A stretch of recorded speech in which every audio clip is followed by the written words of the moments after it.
আসসালামু আলাইকুম প্রিয় দর্শক, হিকমা আল নূর চ্যানেল-এ সকলকে স্বাগতম।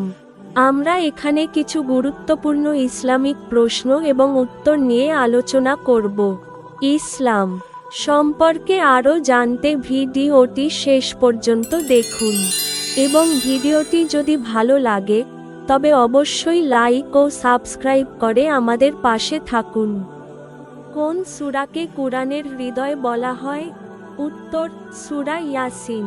কোন সূরাকে কুরআনের 1/3 বলা হয়? উত্তর, সূরা আল ইখলাস। ইকামাত মানে কি? উত্তর, নামাজের জন্য দ্বিতীয়বার দেওয়া আজান। মুসলিম উম্মাহর প্রথম মহিলা শহীদ কে?